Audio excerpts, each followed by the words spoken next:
Hello guys, welcome back to my channel. Ito naman si Tita Jen. Meron tayong i-unbox at i-review ngayon. Kakaiba naman ngayon kasi pang dog to.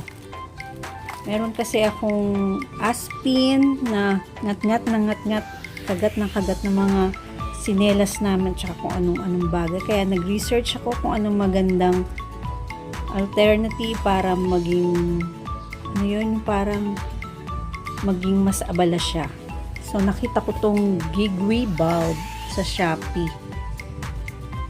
Yan. In-order ko to sa Shopee ka Tritos by Joey ang shop. Ililink ko din dyan or papakita ko dyan sa. Yan. Ang price nito ay $395. Ito ang large size.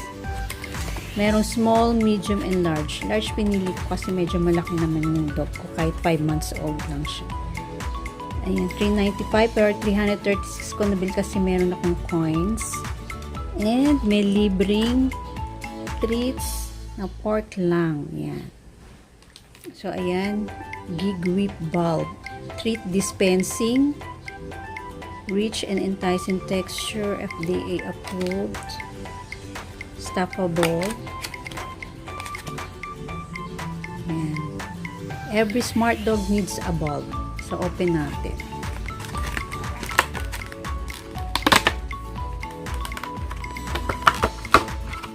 Ayan. Kulay violet. Oh, medyo mabigat siya. Rubber. Shape siya ng bulb. Siyempre, ayan, may G. Para siyang granada. Oh. Tapos, ayan, may butas dyan. Pwede natin lagyan ng treat. Meron din butas dito. Taas. Yung texture niya. Ayan. Medyo mabigat siya. So, sa big dog to, maganda. Sana yung medium na lang nabili ko. Pero, okay lang. Large. Ayan. So, lagyan natin ng treat sa loob. Ito ang lalagay ko. Itong pedigree adult na treat and dog food. Try natin.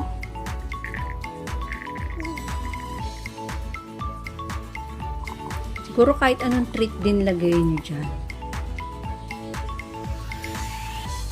Para hindi siya ma-bored. Tapos,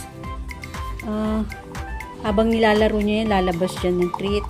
And, kakainin niya. Nag-iisip pati siya kung paano niya makukuha. Lalagyan ko din nung pork lang na libre. Lagyan natin ng dalawa. Ayan.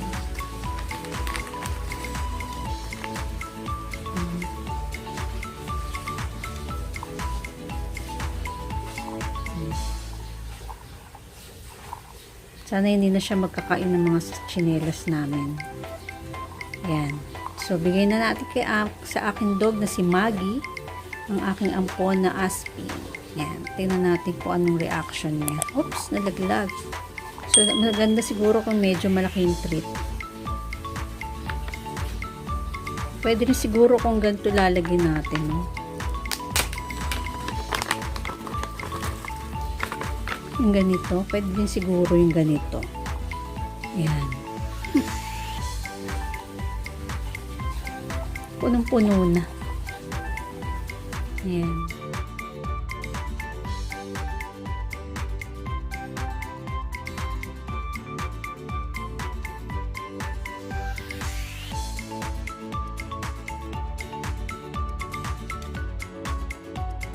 Okay, eto na yung ayan, no?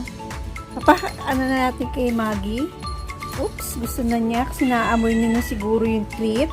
Maggie, oh. Yan. Sige, ipin mo kung paano makukuha yung treat sa loob. Ayan naman si KitKat. Kung saan na kapitbahay namin na gusto sa amin din nakikikain. Ayan, naging friend na ng aso namin. Ayan, Maggie. KitKat, usog ka. Ayun, nakakuha siya. Nakuha mo na yung treat.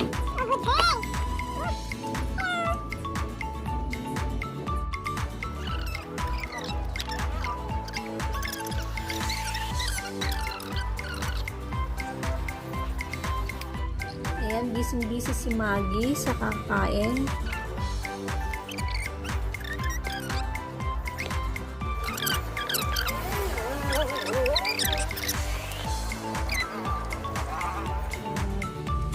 Chinelas na makain niya.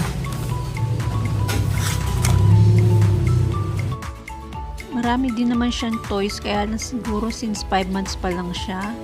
At saka kung naboboard siya, kaya nagngangat-kat siya ng mga chinelas namin or sapatos.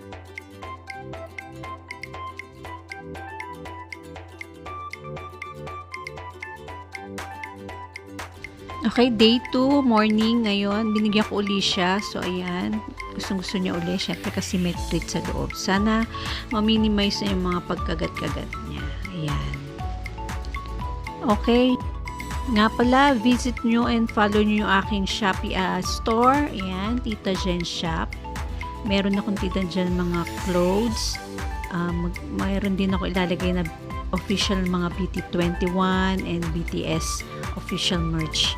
At ayan, support nyo naman yung shop ko. Thank you for watching and see you on my next video. Bye!